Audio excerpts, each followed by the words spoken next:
dalam hadis. Karena memang tidak berbahaya sekali. Pujian dia itu bisa langsung merombak niat kita yang tadinya ikhlas karena Allah jadi riya. Dan riya ini bukan hanya sekedar menghancurkan amal itu ya. Misalnya Bapak Ibu sedekah atau sholat atau haji umrah. Tapi riya. Karena ingin pamer sama orang. Itu batal ibadah itu kan. Tidak cukup seperti itu. Plus dapat dosa. Karena riya itu dosa. Dosa besar. Jadi sudah nggak dapat pahalanya. Dapat dosa lagi.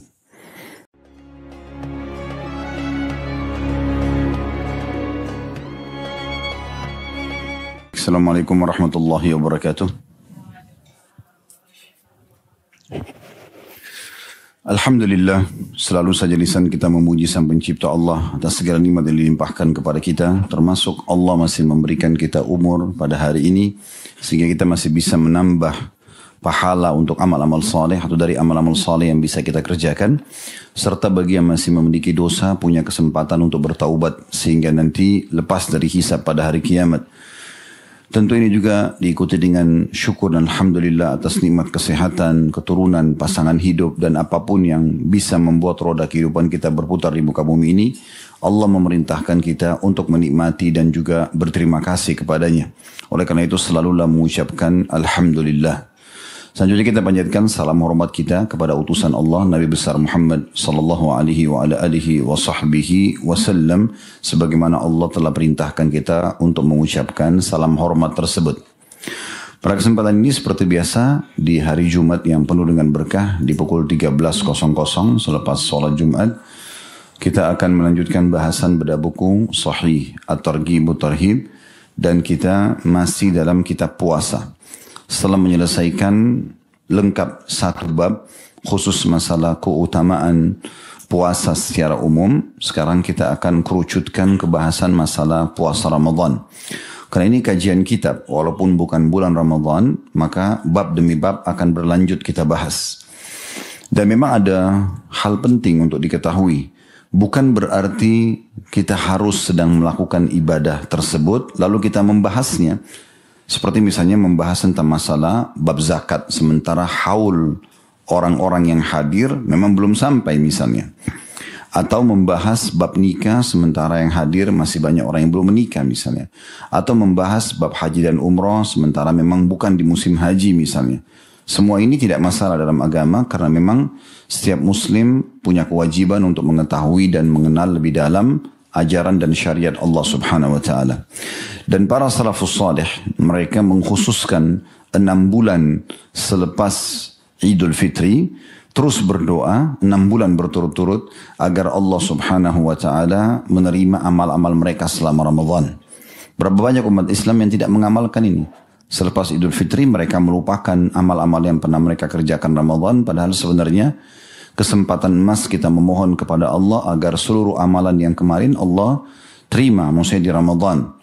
Begitu juga 6 bulan selanjutnya atau sampai menjelang Ramadan, mereka terus memohon agar Allah sampaikan di bulan Ramadan karena mulianya bulan ini. Sebagian salaf juga berkata, andai saja orang yang sudah meninggal diberikan opsi, pilihan untuk mereka hidup lagi dan diberikan memilih hari-hari dari hari-hari yang ada sepanjang tahun, maka mereka akan memilih Ramadan karena mulianya bulan ini. Baik, kita akan masuk teman-teman sekalian membaca seperti biasa babnya dulu, kemudian masuk ke hadis-hadisnya. Bab yang kedua kata Al-Mundhiri rahimahullah, anjuran puasa Ramadan dengan dasar berharap pahala dari Allah. Ini dulu digaris bawahi karena semua ibadah wajib mengharapkan ridha Allah subhanahu wa ta'ala. Kapan ada indikasi selain berharap ridha Allah, maka berarti tidak mendapatkan pahala. Dan juga melakukan solat sunnah pada malam harinya yang kita kenal dengan solat tarawih atau solat malam Ramadan. Lebih-lebih malam Lailatul Qadar. Serta keterangan tentang keutamaannya. Hadis pertama, di sebelahnya ada tulisan sahih, maksudnya dengan sanad sahih. Urutan 992 dari awal belajar. Artinya alhamdulillah kita sudah mempelajari 992 urutan hadis secara urutan. Tapi yang kita pelajari sudah lebih dari 1000 sekian hadis karena setiap kadang-kadang satu nomor urut memiliki beberapa riwayat, belum lagi yang kita tambahkan sebagai syarah atau penjelasan. Hadits pertama dari hadits Abu Hurairah radhiyallahu anhu dari Nabi sallallahu alaihi wasallam, beliau bersabda, "Man qama lailatal qadri imanan wa ihtisaba, ghufira lahu ma taqaddam min dhanbihi, wa man shama ramadhana imanan wa ihtisaba, ghufira lahu ma taqaddam min dhanbihi." Artinya barang siapa yang salat dalam kurung sunnah di malam Lailatul Qadar dengan dasar iman dan berharap pahala dari Allah, maka dosanya yang telah lalu diampuni. Dan barang siapa yang berpuasa Ramadan dengan dasar iman dan berharap pahala dari Allah, maka dosanya yang telah lalu juga diampuni. Hadis ini riwayat Bukhari, Muslim, Abu Dawud, An-Nasai dan juga Ibnu Majah meriwayatkan, hanya saja Ibnu Majah secara ringkas. Dalam riwayat An-Nasai, masih nomor urut 1 dalam bab ini, riwayat yang lain, Nabi SAW bersabda, "Man shama Ramadhana imanan wa ihtisaba, ghufira lahu ma taqaddama min dhanbi, wa man qama lailatal qadri imanan wa ihtisaba, ghufira lahu ma taqaddama min dhanbi." Barang siapa yang berpuasa Ramadan dengan dasar iman dan berharap pahala dari Allah, maka dosanya yang telah berlalu diampuni. Dan barang siapa yang sholat sunnah, dalam kurung sunnah di malam Lailatul Qadar dengan dasar iman dan berharap pahala dari Allah, maka dosanya yang telah berlalu juga akan diampuni. Al-Khattabi rahimahullah berkata di lembaran setelahnya, sabda Nabi SAW dengan dasar iman dan berharap pahala dari Allah, yakni niat dan keinginannya yang kuat. Maksudnya dia berpuasa berdasarkan kepada sikap membenarkan dan harapan kepada pahalanya. N-nya besar, kata ganti Allah. Hatinya rela tanpa membencinya. Tidak ada perasaan benci terhadap datangnya bulan Ramadan. Karena merasa kok beban harus puasa sebulan. Kalau itu ada mengganggu nanti, tidak mendapatkan keutamaan ini. Maka tanpa membencinya, tanpa merasa berat dalam melaksanakannya, dan tanpa merasa panjang hari-harinya. Dia nikmati saja. Akan tetapi dia manfaatkan panjangnya hari-hari untuk meraih pahala yang besar. Ini pendapat ulama yang bernama Al-Khattabi. Kemudian Al-Baghawi rahimahullah juga berkata, sabda beliau sallallahu alaihi wasallam, ihtisaba, maksudnya mengharapkan pahala, yakni mengharap atau mencari wajah dan pahala Allah. Biasa kalau dibahasakan mencari wajah Allah, maksudnya ikhlas karena Allah ya. Dikatakan fulan adalah pencari berita, sedangkan makna wayat di sini dikatakan wayatahassabuha fulanun muhtasibul akhbar. Ini dalam retorika bahasa Arab, yakni fulan sedang mencari berita. Hadis ini, hadis yang pertama, kita bicara dulu secara global, kemudian baru masuk ke faedah hadis. Kenapa para salafus salih terus memohon kepada Allah Subhanahu wa taala 6 bulan berturut-turut agar bisa dipanjangkan umurnya sampai Ramadan? Kenapa ada pendapat di antara mereka, tadi saya katakan di pembukaan kita, mereka mengatakan kalau ada orang yang sudah meninggal dunia, diberikan opsi pilihan hari untuk hidup lagi, mereka akan pilih Ramadan karena hadis ini. Ini dasar hukumnya. Karena mereka mengetahui hanya dengan melalui Ramadan, toh juga akan dilalui selama orang itu hidup. Dia puasa atau tidak puasa, dia sholat tarawih atau tidak, hari-harinya akan dilalui selama dia hidup. Tinggal diikuti dengan 2 syarat saja. Dia karena keimanan, yakin ini perintah Allah dan juga mengharapkan pahalanya, maka semua dosa masa lalunya dimaafkan. Jadi memang sesuatu yang paling berat dalam hidup kita, bahkan menjadi sumber semua permasalahan Bapak Ibu sekalian, dosa. Apapun yang Bapak Ibu masih rasakan mengganjal dihadapi dalam kehidupan kita, maka ketahuilah sumbernya dosa. Tidak ada yang lain. Makanya Qatadah rahimahullah berkata, sesungguhnya Al-Quran telah menginformasikan kepada kalian tentang sumber penyakit dan permasalahan kalian. Semua bencana, semua permasalahan, semua kesedihan, semua kegundahan, Al-Quran sudah menyampaikannya. Dan juga sudah menyampaikan untuk kalian obatnya. Maka beliau mengatakan, sungguhnya sumber bencana, penyakit, masalah buat kalian, kegundahan, kegelisahan, keributan dalam kehidupan adalah dosa. Dan obatnya istighfar, memohon ampun kepada Allah Subhanahu wa ta'ala. Tidak akan pernah ada orang yang selamat dari dosa. Setiap hari dia jaga dirinya. Dia jaga anggota tubuhnya, dia jaga sikapnya, dia jaga interaksi dengan manusia. Dia tidak mengambil hak orang lain. Dia jaga diri dari dosa. Walaupun dia hanya mengerjakan amal-amal yang wajib dari ibadah, sudah cukup membawa dia pada derajat yang sangat tinggi.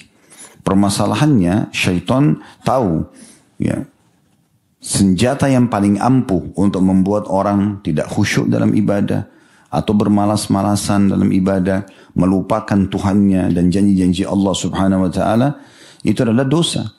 Maka dia selalu berusaha agar terjerumus dalam dosa. Ibnu Qayyim rahimahullah menjelaskan tentang bagaimana iblis dan seluruh sekutu-sekutunya, anak cucunya yang berusaha menyesatkan manusia pada dosa ini, mengatakan maka yang paling pertama di mereka menawarkan dosa yang paling induk, dosa besar, syirik kepada Allah. Menyekutukan Allah Subhanahu wa ta'ala. Seperti orang-orang Mekah dulu, mereka tahu kalau Ka'bah itu adalah rumah Allah. Mereka tahu tawaf itu adalah ibadah. Mereka juga haji. Tapi syaitan berhasil membuat mereka menyimpang dengan mempartnerkan Allah bersama makhluknya. Ya. Dulu ada satu orang yang pertama memasukkan berhala di tengah-tengah orang Quraisy, itu karena dia tidak faham tentang ajaran Nabi Ibrahim alaihissalam. Dia memasukkan berhala tersebut, kemudian mengajak masyarakat Mekah untuk menyembah, tapi tanpa menolak ada Tuhan namanya Allah. Itu namanya syirik. Mempartnerkan Allah dengan makhluknya. Jadi dia sambil berdoa sama Allah, sambil yakin Allah itu ada, tapi sambil minta juga pada kuburan, pada benda mati, pada pohon, menggunakan jimat. Nah ini yang paling dijadikan senjata utama oleh iblis. Kalau tidak berhasil, maka dia akan turunkan levelnya ke dosa-dosa besar secara umum. Ya riba, ya zina, ya ghibah, ya fitnah. Semua itu diusahakan dibuka pintunya. Kalau orang itu tetap istiqamah, dia nggak mau tergoda. Setiap ada bisikan, dia selalu isti'adah. A'udzubillahi minasyaitonir rajim. Dia selamatkan dirinya. Maka syaitan akan pindah kepada dosa-dosa kecil yang mungkin dianggap biasa buat dia, udah nggak masalah gitu ya. Sehingga akhirnya terbuka. Kalau orang itu tetap istiqamah, dia tetap ngotot untuk tidak melakukan walaupun dosa kecil, maka mulailah syaitan pindah untuk melalaikan dia dari ibadah wajibnya.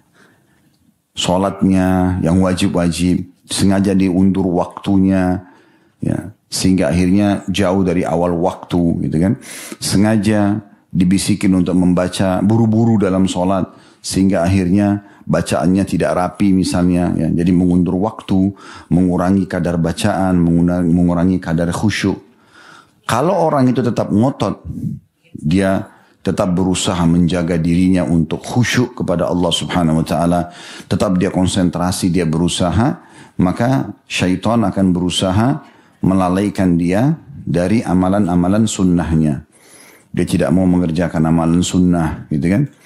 Kalaupun dia tetap istiqomah, sholat sunnah, qobliyahnya, ba'diyahnya, duhanya, sholat malam, tetap dia lakukan, dia betul-betul terjaga, maka syaitan masuk kepada pintu yang dianggap mubah, namun terlalu dibuat berlebihan.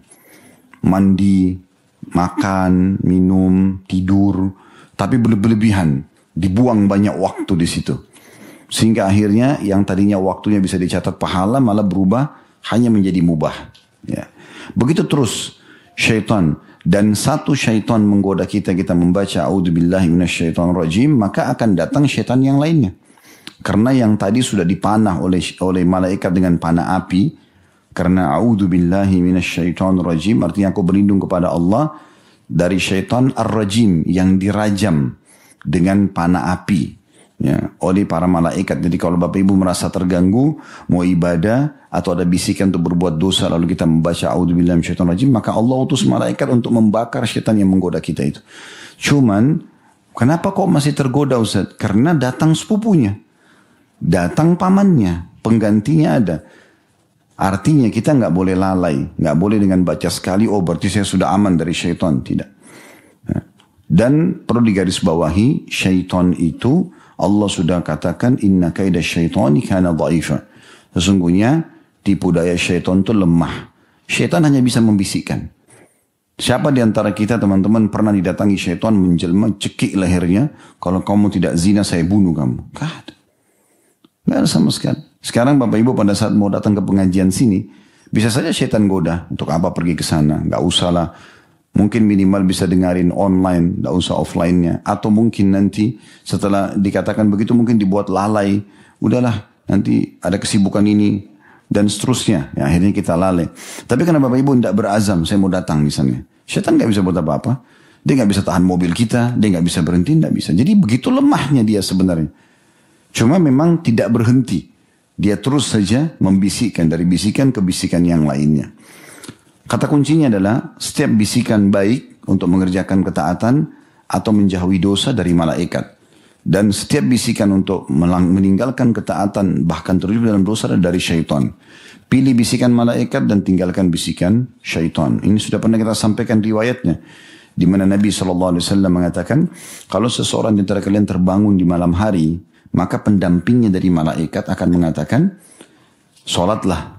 Mungkin teman-teman pernah terbangun tengah malam, ada perasaan ingin sholat. Itu dari malaikat. Maka pendampingnya dari syaitan akan mengatakan, tidurlah malam masih panjang. Nah, biasa ikut yang mana ini? Ya.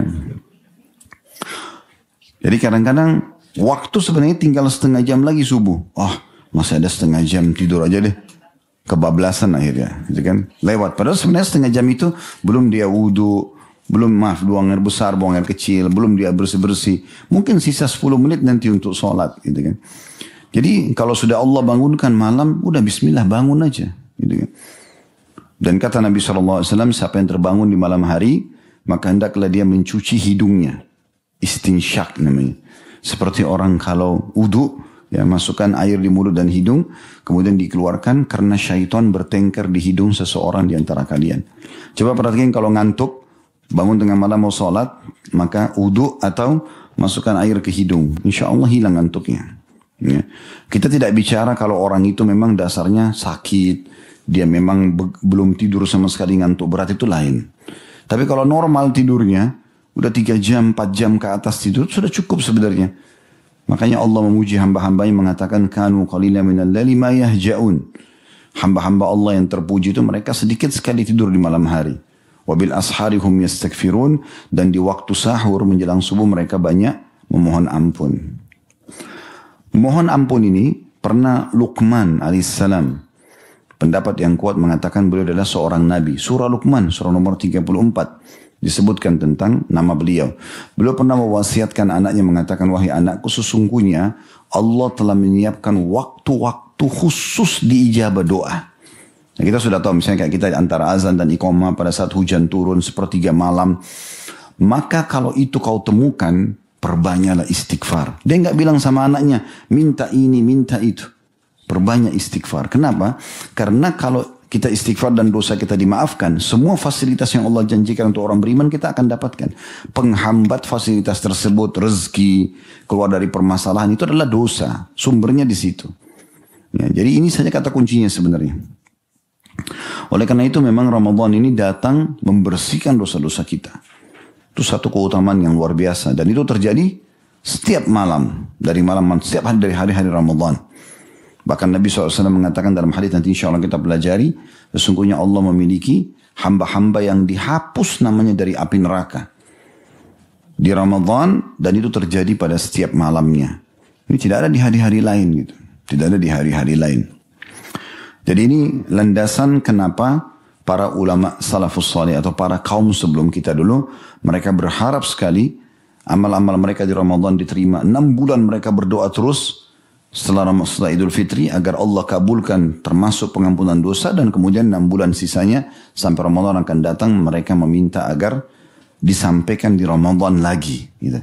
Jadi bertemu antara pembersihan dosa tahun ini sama tahun depannya. Seperti itulah. Baik, ini kurang lebih gambaran global daripada hadis. Kita akan masuk ke faedah hadis. Faedah yang pertama, adanya anjuran untuk menjaga dan merindukan, mengharapkan Ramadan. Secara global dulu. Ya.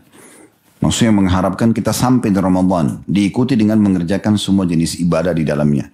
Apakah itu puasa, apakah itu sholat malam. Ya. Semua itu ya, adanya penekanan. Agar kita ini selalu merasa rindu. Ya. Saya sudah berikan resep sederhana di pertemuan di bab 1 yang lalu ya. Bab ini kan bab 2. Kalau Bapak Ibu ingin mudah mengerjakan perintah-perintah wajib, biasakan kerjakan perintah-perintah sunnah. Orang kalau biasa puasa sunnah, nanti Ramadannya jadi mudah. Yang membuat dia berat karena nggak pernah puasa 11 bulan. Akhirnya tiba langsung akan puasa 1 bulan. Walaupun dia sudah puasa tahun lalu. Kenapa nggak puasa Senin Kamis? Kalau ada uzur, nggak apa-apa dibatalkan. Lagi musafir, lagi sakit, lagi ada tamu, kita nggak enak kalau tamunya nanti nggak makan. Kita diundang orang, mungkin ada uzur-uzur yang bisa gitu kan. Tapi kalau lagi tidak ada kegiatan apa-apa, kenapa nggak puasa? Belum pernah ada orang mati karena puasa kan, kecuali ajalnya datang. Bahkan puasa itu sehat sekali. Sudah banyak penelitian berhubungan dengan masalah ini.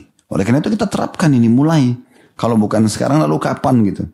Puasa Ayyamul Bid, puasa 9 hari awal bulan Zulhijjah. Kalau nggak bisa tanggal 9-nya minimalnya hari Arafah. 9 dan 10 Muharram misalnya. Ini semua kita jaga. Begitu juga orang yang terbiasa sedekah, dermawan, zakat itu tidak akan luput dari dia. Orang udah biasa umroh, haji dia nggak kaget. Kan begitu. Seperti itulah kurang lebih gambarannya. Ini untuk mempermudah saja. Agar amal kita bisa, yang wajib ini bisa kita kerjakan.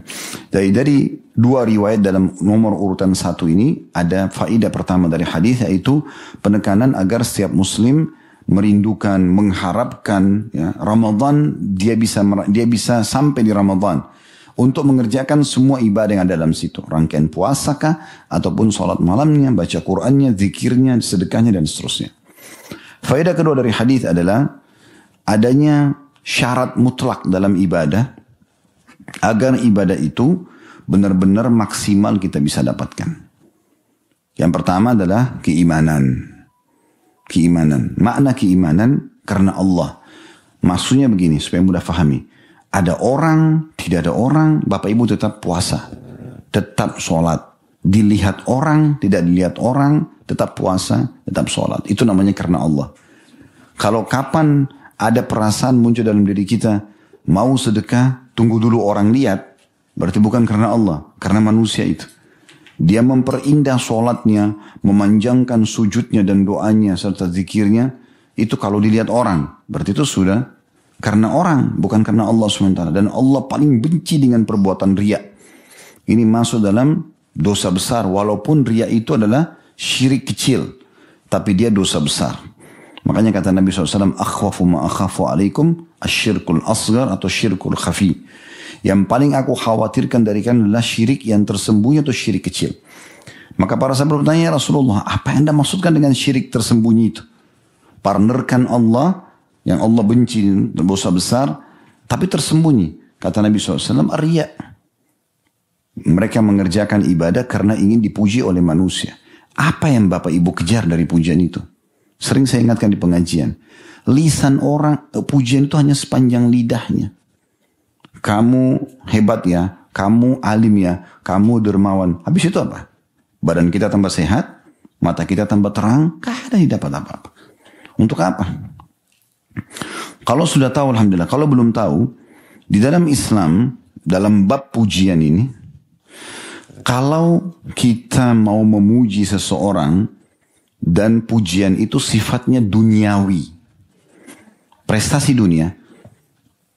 Dia berpenampilan bagus, rumahnya bagus, mobilnya bagus, pekerjaannya bagus, bisnisnya sukses. Apalah, anaknya juara. Oh, bagus ya, Masya Allah misalnya. Kita puji gak masalah. Tapi kalau dalam ibadah, ini ada batasan. Gak boleh kita puji ibadah orang.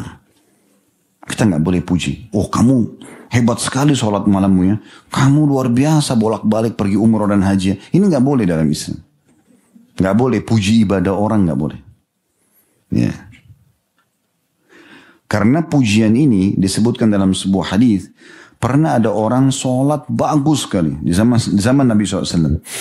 Rupanya ada satu orang di dekat Nabi bilang, ya Rasulullah, indah sekali sholatnya orang itu.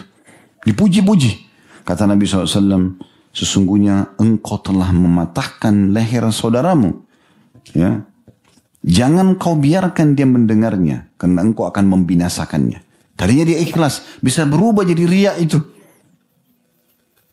Jadi nggak usah dipuji.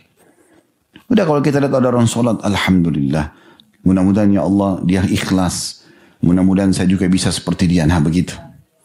Itu yang ada dalam Islam. Nggak boleh kita memuji-muji.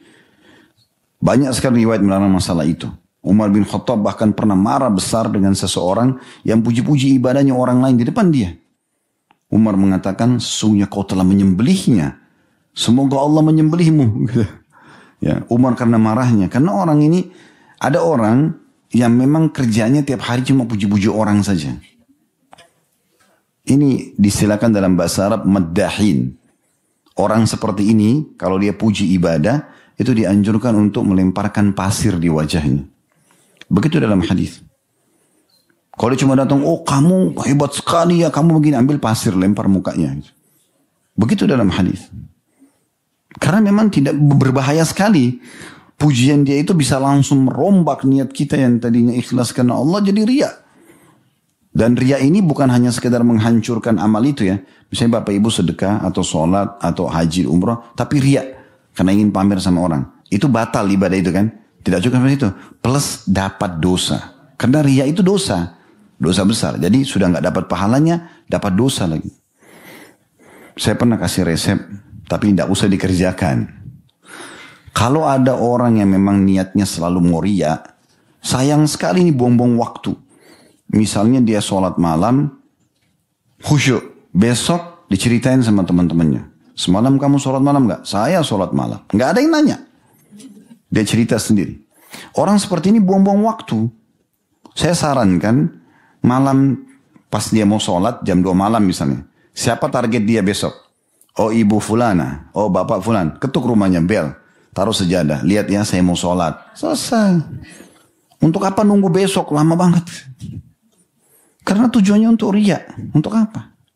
Pujian orang gak ada gunanya gitu. Ini maknanya keimanan. Semua ibadah wajib begini Bapak Ibu sekalian. Apapun ibadah Bapak Ibu kerjakan harus karena keimanan. Tahu Allah yang perintahkan dan kita memang karena patuh kepada Allah. Ada orang lihat, tidak ada orang lihat. Ada orang puji, tidak ada orang puji, selesai. Bagi saya ini perintah Allah, ini karena keimanan. Ini faedah kedua dari hadis. Faedah ketiga dari hadis adalah juga dianjurkan untuk ihtisab. Artinya mengejar pahala yang dijanjikan. Ini penting sekali. Jadi kita kerjakan ibadah dengan mengejar pahalanya. Yang paling ideal adalah sebelum Bapak Ibu kerjakan satu jenis ibadah, baca dulu janjinya Allah di situ. Bahasa ceramahnya fadilah. Mau sedekah, ketik dulu di Google. Keutamaan sedekah. Kita baca dulu. Oh ternyata saya dapat ini ya. Nah itu ihtisab. Dia kayak mengharapkan balasan itu. Sholat malam. Supaya kita termotivasi bahkan konsisten mau istiqomah mempertahankan. Kita harus tahu apa yang kita dapat. Selama kita tahu oh ternyata saya kalau bangun sholat malam doa saya diijabah. Dosa saya diampuni. Karena ada hadis Allah turun ke langit bumi di sepertiga malam lalu bertanya pada malaikat, adakah hambaku yang mohon ampun aku maafkan, ada yang punya hajat aku penuhi, ada yang minta tolong aku tolong. Jadi dengan adanya motivasi ini kita kejar itu, kita jadi rajin mengerjakannya.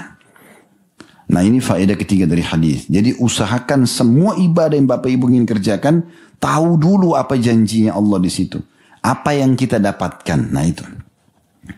Perlu saya jaminkan tidak ada satupun ibadah Bapak Ibu sekalian tidak punya keutamaan, tidak ada. Semua, makanya Allah bilang wa may ya'mal mithqala dzarratin khairan yarah.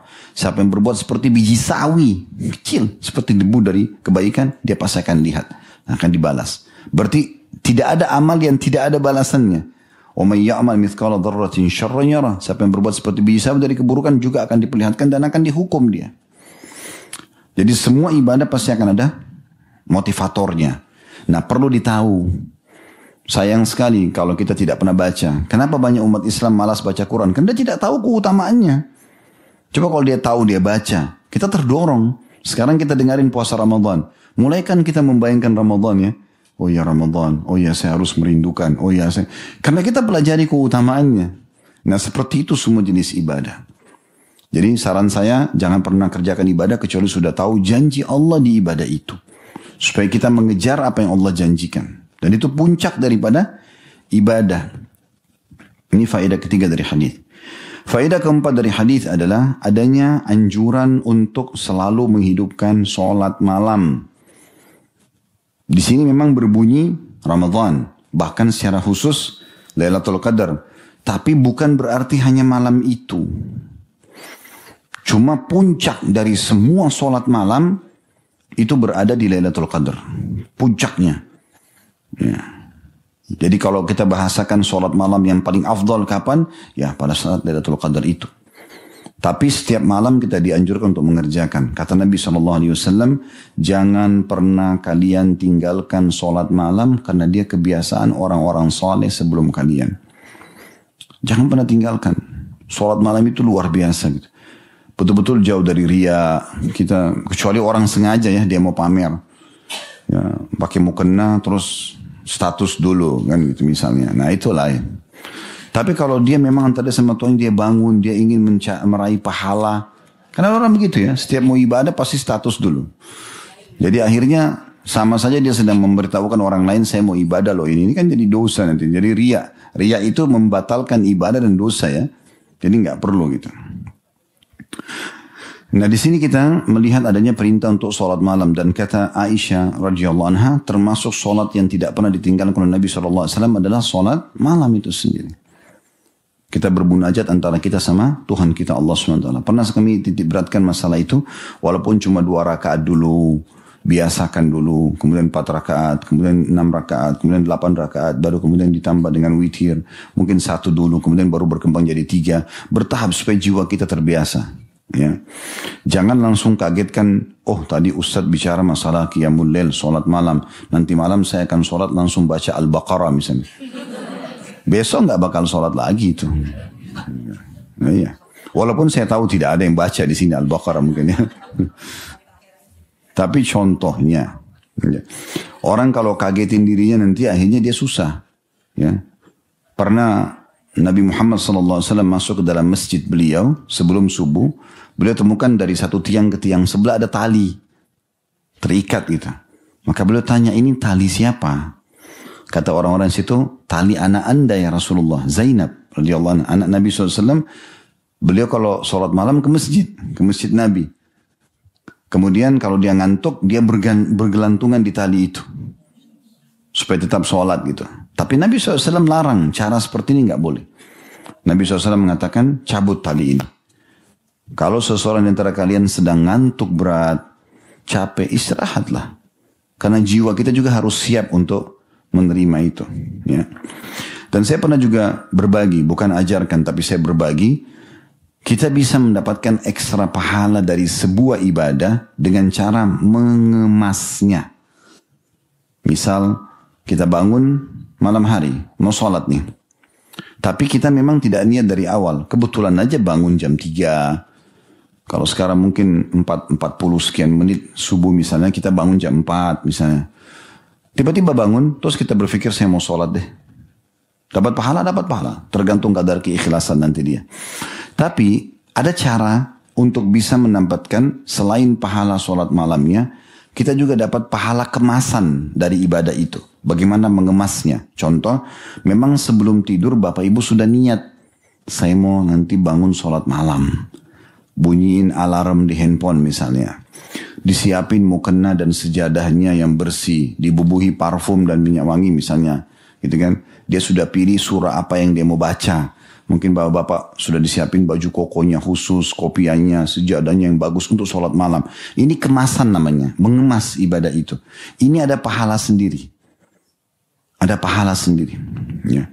Kita sedekah, begitu ketemu orang fakir, langsung ada yang uang yang ada di kantong berapa kita beri. Oke, dapat pahala. Tapi beda pahalanya dengan orang yang mengemas. Sebelum keluar rumah dia sudah siapkan uang 100.000 yang baru. Memang dia niatkan ini ditaruh di satu kantong tertentu untuk orang miskin. Nah ini beda paling. Dia sudah kemas. Uangnya baru gitu kan. Pernah dalam sebuah riwayat begini. Kata Nabi SAW kepada para istri-istri beliau. Sebelum beliau wafat, beliau mengatakan, sesungguhnya orang yang akan menyusul pertama kali setelah aku meninggal dari kalian adalah yang paling panjang tangannya. Subhanallah, tidak ada istri Nabi nanya pada saat itu. Mereka faham hadis ini letterlet. Oh, yang paling panjang tangannya berarti yang lebih dulu meninggal nanti setelah Nabi. Begitu aja. Jadi kata Aisyah radhiyallahu anha, setelah Nabi SAW meninggal, maka hampir setiap kalau kami ketemu, kami ukur tangan kami siapa yang paling panjang. Begitu kata Aisyah radhiyallahu anha. Ukur-ukuran tangan. Kami memahami hadis ini setelah Zainab binti Jahash radhiyallahu anha meninggal dunia. Ini istri Nabi yang pertama meninggal setelah Nabi SAW. Kata Aisyah, kami memahami makna hadis itu setelah Zainab meninggal. Karena yang dimaksud panjang tangannya itu suka bersedekah. Apakah istri Nabi yang lain tidak bersedekah? Bersedekah. Tapi Zainab ini punya satu ciri khas. Kalau istri Nabi yang lain biasanya kumpulin bagi atau ada bagi. Kalau Zainab tidak. Apa yang dia mau kasih dia harus buat dengan tangannya sendiri. Misalnya dia mau bagi makanan, dia masak sendiri. Dia mau berbagi baju perang, itu dia buat sendiri, dijahit sendiri sama dia. Nah ini punya kemasan kan terhadap ibadah itu sendiri. Nah ini beda. Jadi yang instan dengan sedikit ada upaya itu ada kemasan beda. Makanya kata Nabi SAW, inna idhamal ajri ma'idhamal bala. Sesungguhnya besarnya kadar pahala sesuai dengan besarnya ujiannya. Dari jenis ibadah itu juga sendiri. Nah ini tambahannya kalau orang ingin menambahkan pahalanya, dia mengemasnya gitu ya. Mengemas dengan baik. Jadi jangan menghadap kepada Allah Subhanahu wa taala mukena yang sudah 10 tahun ya, sangat tua. Kenapa enggak pakai yang baru menghadap Allah? Kenapa enggak pakai yang bersih? Sejadahnya juga begitu yang bersih. Gitu. Masa kalau ketemu sama tokoh masyarakat manusia rapi sekali, ketemu dengan Allah tidak begitu. Abu Hanifah rahimahullah berkata, karena Abu Hanifah ini terkenal bersih sekali, rapi sekali. Beliau kalau jalan kecium bau wanginya. Ya. Maka pernah beliau mengatakan, saya seperti ditegur oleh Allah pada saat lewat di satu tempat, murid-muridnya bilang, ini guru kita Abu Hanifah ini, kalau lewat di depan kita aja begini penampilannya. Bagaimana kalau dia berdua dengan Tuhannya ya? Maksudnya kalau sholat malam. Maka Abu Hanifah mengatakan, saya malu. Karena dengan perkataan seakan-akan Allah tegur. Karena selama ini, kalau di rumah ya sudah pakai baju yang ada saja kan gitu. Mungkin pakai baju kaos kalau laki-laki, mungkin biasa aja pakai training gitu. Misal kalau kita sekarang. Maka Abu Hanifah mengatakan, semenjak malam itu saya khususkan baju untuk sholat malam. Dari baju-baju saya yang terbaik. Semua yang terbaik, baju terbaik disasih sendiri. Bubui minyak wangi itu khusus untuk sholat malam. Sebagian ulama salaf menjadikan khusus. Sendal untuk uduknya khusus. Ya. Pakaian untuk sholatnya khusus. Memang begitu. Sampai di zamannya Imam Ahmad dulu rahimahullah.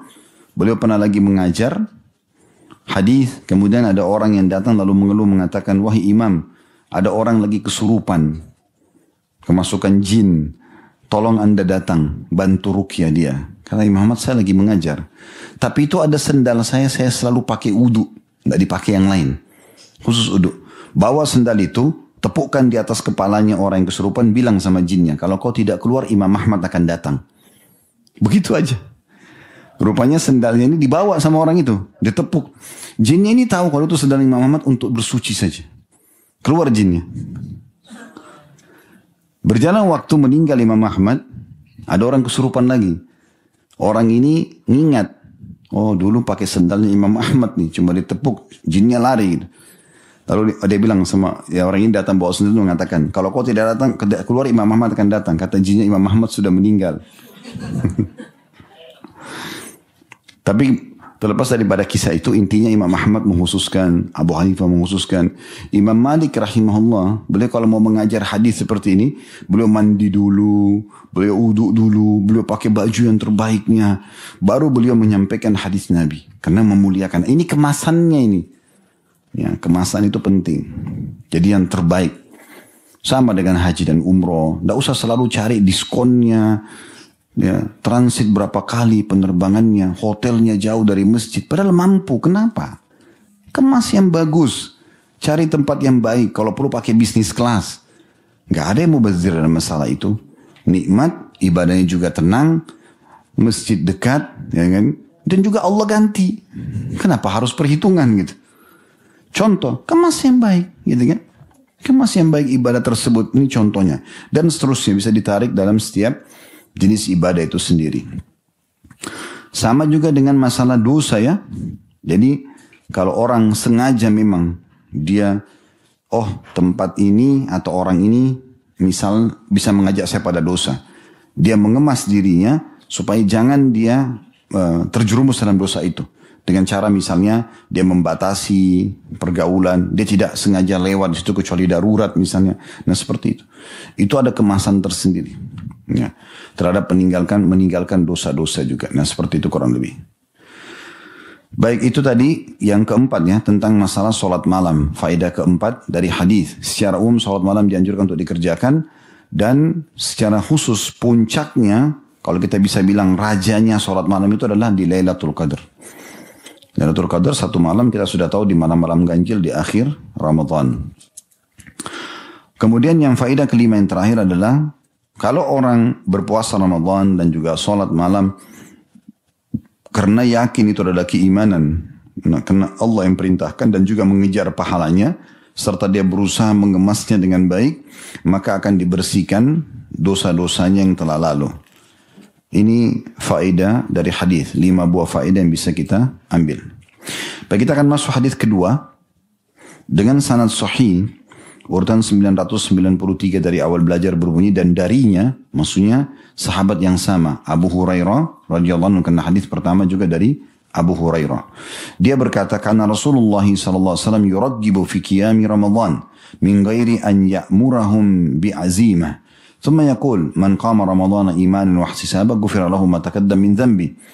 Bahwasanya Rasulullah SAW menganjurkan sholat sunnah malam Ramadan tanpa mewajibkannya kepada mereka. Lalu beliau bersabda, barang siapa yang sholat malam Ramadan dengan dasar iman dan berharap pahala dari Allah, maka dosanya yang telah lalu akan diampuni. Hadis ini diriwayatkan Bukhari, Muslim, Abu Dawud, Tirmidzi dan juga An-Nasai. Secara global, makna hadis ini adalah pentingnya seorang pemimpin, seorang guru, sosok orang tua untuk selalu memotivasi orang-orang yang dibawa naungannya agar mengerjakan ibadah.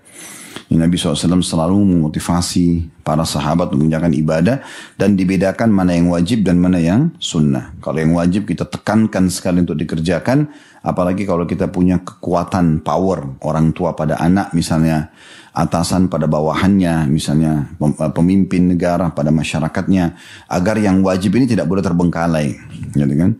Sementara yang sunnah diberikan opsional, pilihan, mau kerjakan silakan, tidak mau silakan. Nah seperti itu makna global daripada hadis ini. Kita masuk faedah pertama dari hadis. Ya, ini tambahan dari faedah sebelumnya ya. Tapi ini faedah pertama karena ini nomor 2 hadisnya tentang masalah hukum sholat sunnah atau sholat tahajud. Hukumnya sholat tahajud adalah sunnah. Karena diambil dari potongan di sini Abu Hurairah mengatakan Nabi SAW tidak mewajibkannya.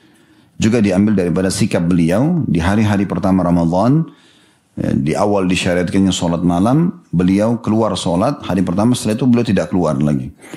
Dan para sahabat menunggu beliau sampai azan subuh, lalu beliau mengatakan, sungguhnya aku tahu semalam kalian menungguku, aku sengaja tidak keluar karena kalau aku keluar maka jadi wajib buat kalian. Karena memang dasarnya hukumnya sunnah. Hukumnya sunnah. Nah hukum sunnah ini ya lebih dijaga lebih baik. Lebih dijaga lebih baik. Maksudnya dirutinkan. Ya. Dirutinkan. Bagaimana kita rutinkan dan kita istiqamah itu jauh lebih baik. Dan sudah kita sebutkan fungsi daripada ibadah sunnah cukup banyak. Yang pertama adalah dia bisa menyempurnakan kekurangan nanti di timbangan amal dari ibadah-ibadah wajib kita. Hadis yang masyhur sudah sering kita ingatkan ini. Kata Nabi SAW, awal amal dihisab hari kiamat adalah solat. Kalau dia baik, beruntunglah orang tersebut. Kalau itu rusak, maka rugilah dia. Riwayat lain, maka kalau dia benar, sempurna solat wajibnya akan membantu ibadah-ibadah lain. Kalau dia buruk akan mengganggu ibadah-ibadah lain. Lalu kata Allah subhanahu wa ta'ala kepada para malaikat, kalau hambaku ini kurang pahala solat wajibnya, agar dia bisa lolos ke surga, lihatlah solat-solat sunnahnya. Kalau ditemukan, maka akan disempurnakanlah solat wajibnya itu. Dan itu kata Nabi SAW berlaku pada seluruh ibadah yang lainnya. Maksudnya sedekah membantu kekurangan zakat, puasa sunnah membantu kekurangan puasa Ramadan, umrah membantu melengkapi kekurangan haji, seperti itu. Yang kedua, ibadah sunnah ini memang akan menambah keimanan karena hadis sunnah wal jamaah sudah sepakat, ulama sunnah wal jamaah sepakat mengatakan iman bertambah dengan ketaatan dan berkurang dengan kemaksiatan. Jadi makin banyak kita melakukan ibadah sunnah ini, maka akan makin menambah keimanan kita. Yang ketiga, ibadah-ibadah sunnah ini kalau dijaga dan dikerjakan akan mempermudah mengamalkan ibadah wajib. Tadi sudah kita jelaskan, kalau sudah biasa sedekah, maka akan zakat jadi mudah. Biasa puasa sunnah, puasa Ramadan jadi mudah. Biasa umrah, haji jadi mudah. Seperti itulah. Jadi yang ketiga ini adalah ibadah sunnah itu mempermudah pelaksanaan ibadah wajib. Yang keempat, ibadah sunnah ini akan mendatangkan cinta Allah subhanahu wa ta'ala. Sebagaimana hadis Bukhari, ya, kata Nabi SAW, Allah berfirman, sesungguhnya tidak ada sesuatu yang lebih aku cintai, ya, dari perbuatan hambaku dibandingkan dengan apa yang aku wajibkan terhadap mereka. Jadi Bapak Ibu fokus kepada yang wajib, maka dan berikan hak maksimal sholatnya, zakatnya, puasa Ramadannya, hajinya, yang wajib-wajib ini maksimal, itu yang paling Allah cintai. Dan kata Nabi SAW, Allah berfirman lagi, dan seorang hamba terus mendekatkan diri kepadaku dengan amal-amal sunnah sampai aku mencintainya. Kalau aku sudah mencintai, aku akan menjadi penglihatan dia gunakan untuk melihat, pendengaran dia gunakan untuk mendengar, tangan yang untuk menjamah, kaki untuk melangkah. Maksudnya Allah akan jaga semua anggota tubuhnya sehingga tidak terjerumus dalam pelanggaran-pelanggaran yang mendatangkan hukuman. Nah, jadi bisa meraih cinta Allah subhanahu wa ta'ala. Ini faedah yang bisa diambil tambahan daripada hadis, ya. Tentu kita cuma ambil satu faedah di sini karena memang yang setelahnya adalah tentang masalah mirip yang tadi sebelumnya, tentang puasa Ramadan karena keimanan dan mengharapkan pahalanya dibersihkan dosa-dosanya yang telah lalu. Hadis ketiga dengan sanad sahih urutan 994 dari awal belajar berbunyi dari Abu Hurairah radhiyallahu anhu dari Rasulullah sallallahu alaihi wasallam, beliau bersabda, as-salawatul khams wal jum'atu ila al-jum'ah wa ramadhanu ila ramadan mukaffiratun ma bainahunna idza syuniyatil kaba'ir. Salat 5 waktu, Jumat ke Jumat berikutnya, Ramadan ke Ramadan berikutnya adalah penghapus dosa di antaranya jika dosa-dosa besar dijauhi. Di sini disebutkan, diriwayatkan oleh Muslim dan telah hadir bahasan hadis ini dalam kitab Jumat bab 1. Al-Hafidh Muslim Ibnu Hajar rahimahullah berkata, telah hadir banyak hadis di kitab dan berkutip kitab solat dan kitab zakat yang menunjukkan keutamaan puasa Ramadan. Karena banyaknya, maka kami tidak mengulangnya.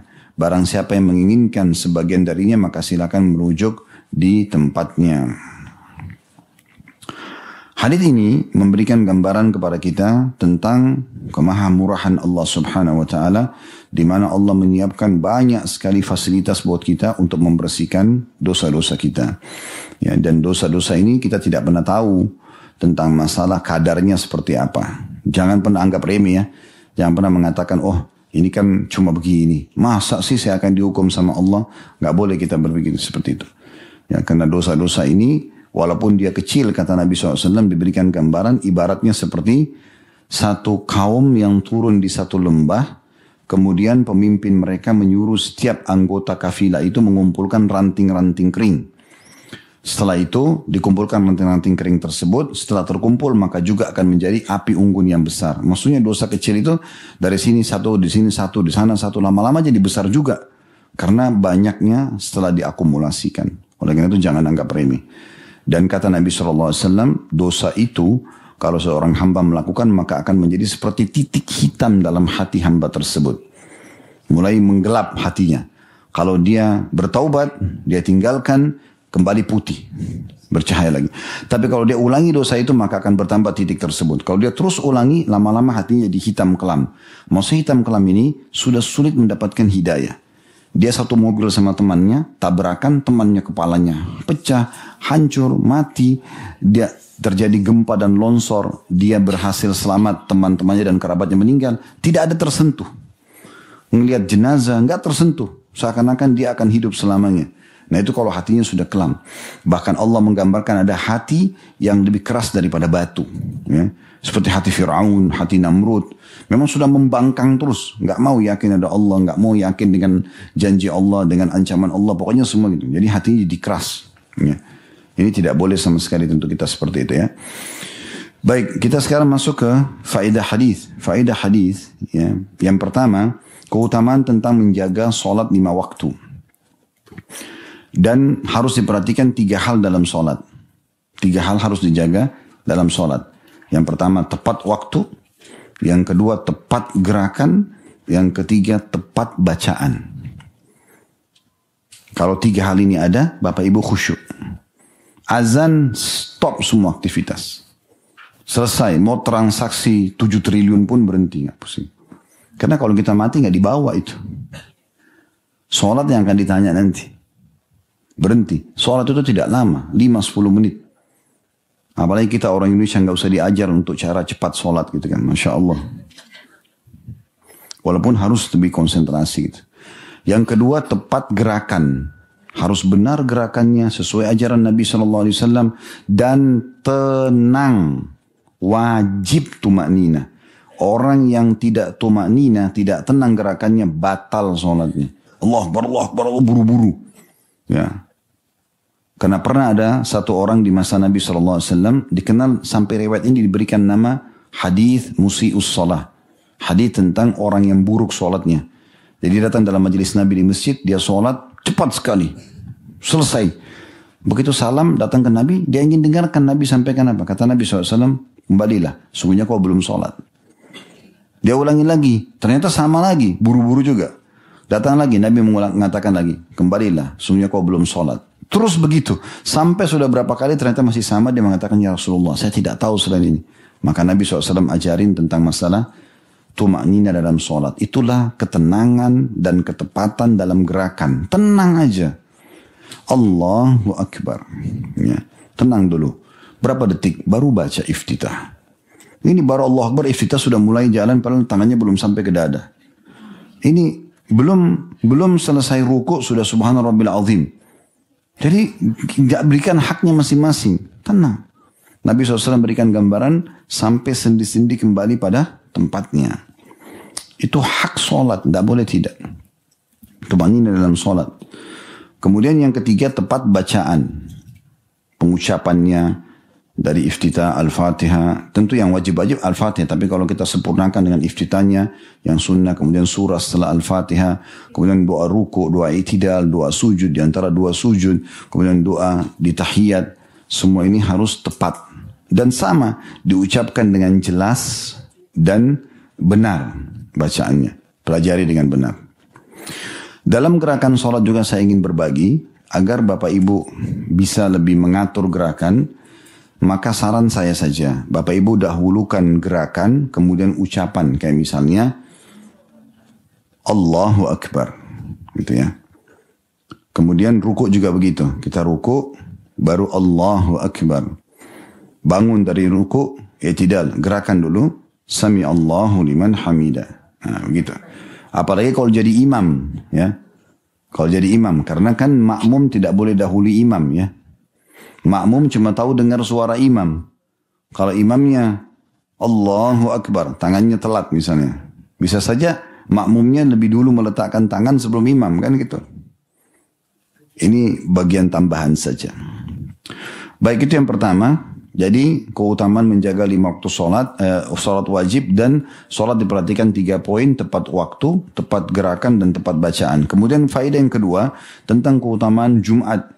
Hadiri Jumat dan hari Jumatnya. Ya, kayak kita sekarang ini. Ini hari mulia dalam Islam, termasuk hari raya kita. Gitu ya. Tapi yang dimaksud sini adalah harinya memang, bukan gerakan sholat, bukan sholat Jumatnya ya. Karena antara hari Jumat dengan hari Jumat yang akan datang itu ada pembersihan dosa di antara keduanya. Berarti ada keutamaan khusus untuk hari Jumat. Hari Jumat ini punya banyak sekali keutamaan ya. Banyak sekali keutamaan hari Jumat. Di antaranya hadis Nabi SAW, tidak akan terjadi kiamat kecuali di hari Jumat. Dan kalau tiba subuh hari di hari Jumat, maka seluruh makhluknya Allah dari hewan-hewan menengadahkan wajah mereka ke langit menunggu apakah sangkakala ditiup atau tidak. Kalau matahari terbit, maka mereka kembali kepada aktivitasnya. Jadi Allah memilih memang Jumat itu hari yang sangat mulia. Ya, hari yang sangat mulia. Dan cukup banyak keutamaan Jumat. Ini kalau tidak salah pernah kita sebutkan ya di bab khusus di kitab sholat tentang Jumat itu sendiri. Jadi teman-teman bisa kembali lagi tentang keutamaan Jumat, cukup banyak. Nanti dia akan datang hari kiamat bercahaya yang sangat terang, gitu kan, hari Jumat itu. Kemudian faedah ketiga dari hadis adalah keutamaan Ramadan.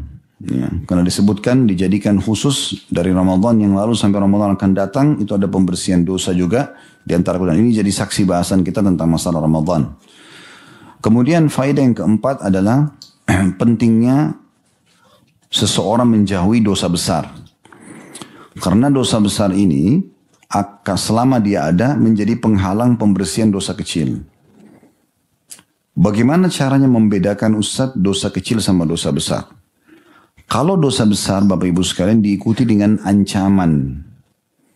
Ancaman laknat, siksa kubur, siksa neraka, murka Allah, itu berarti dosa besar. Ya. Kalau tidak ada ancamannya, berarti dosa kecil. Begitu memahaminya. Kurang lebih globalnya cukup panjang pendapat ulama dalam masalah ini, tapi ini supaya mudah memahami saja. Jadi kalau kita temukan misalnya syirik, ya, zina, riba, itu ancamannya berat-berat semua itu. Nah, ada dosa-dosa yang tidak disebutkan tentang masalah ancaman gitu ya. Ini maka bedanya antara kecil sama besar. Nah, kalau dari Jumat, dari sholat ke sholat, subuh ke duhur, duhur ke asar, asar ke maghrib, maghrib ke isya, isya ke subuh lagi. Bapak Ibu tidak buat dosa besar, maka dengan sendirinya pada hari itu dosa-dosa kecil kita dihapus dari buku amal. Jadi tidak ada dosa besar. Kemudian dari Jumat ke Jumat juga, setiap harinya kita aktivitas. Mungkin ada dosa, tapi dosa kecil. Tidak ada dosa besar. Maka Jumat akan datang bersih lagi. Ramadan ke Ramadan, hari lebih panjang lagi. 360 hari sekian. Ramadan ke Ramadan misalnya 1 tahun, maka juga pembersihan dosa. Di sini dikatakan selama dosa-dosa besar dijauhi. Nah, dosa besar ini kalau ada yang melakukannya, semoga Allah selamatkan kita, itu wajib taubat nasuha, taubat yang kembali kepada Allah Subhanahu wa taala. Kata Imam Nawawi rahimahullah, dengan 3 syarat mutlak. Meninggalkan dosa itu seketika. Lagi zina berhenti, lagi riba berhenti, lagi bohong berhenti, lagi fitnah, apalah, gibah, gosip misalnya, itu berhenti. Yang kedua menyesali. Antara kita sama Allah SWT. Yang ketiga janji sama Allah tidak akan mengulanginya. Kalau 3 syarat ini terpenuhi, kata Imam Nawawi rahimahullah, maka taubatnya diterima. Kalau misalnya ada seseorang 10 tahun, 5 tahun lagi dia terjerumus dengan dosa yang sama, apakah bisa tobat lagi? Bisa. Tapi dengan syarat memang dari awal dia sudah ikutin syarat itu. Dia tidak niat. Kalau misalnya gini, ada orang buat dosa nih, pada hari ini dia buat dosa, terus dia tinggalkan. Udah deh, saya berhenti aja. Dia sesali. Tapi dia tidak berazam untuk tidak mengulanginya. Seakan-akan dalam dirinya, kalau ada kesempatan saya ulangi lagi. Berarti dari awal tobatnya belum diterima. Jadi harus penuhi dulu syarat itu. Satu waktu dia terjerumus lagi, dia bisa perbaharui tobatnya. Dia bisa perbaharui tobatnya. Dan ingat, rahmat Allah luas. Allah tidak akan pernah putus asa sampai, Allah tidak akan pernah memberhentikan pengampunan sampai kita sendiri jenuh. Kata Nabi SAW, Allah tidak akan pernah jenuh sampai kalian jenuh. Ya. Ada pernah sahabat mengatakan, ya Rasulullah, saya pernah buat dosa, apa yang saya harus lakukan? Kata Nabi SAW, bertobat, istighfar dan tobat. Kalau saya ulangi lagi, istighfar dan tobat. Kalau saya ulangi lagi, maksudnya bukan sahabat ini, hari ini besok, enggak. Kalau satu waktu saya terjerumus lagi tanpa saya sadari, mungkin sekian tahun lagi ke depannya. Kata Nabi SAW, tobat lagi. Sesungguhnya Tuhan kalian tidak jenuh sampai kalian jenuh. Tentu jawabannya Bapak Ibu sekalian, kalau ada orang baru mau melakukan dosa, jawaban dari kami, jangan buat. Dorongannya kuat Ustaz, ada motivasi besar, ada godaannya besar. Lawan. Di situ saatnya kita melawan.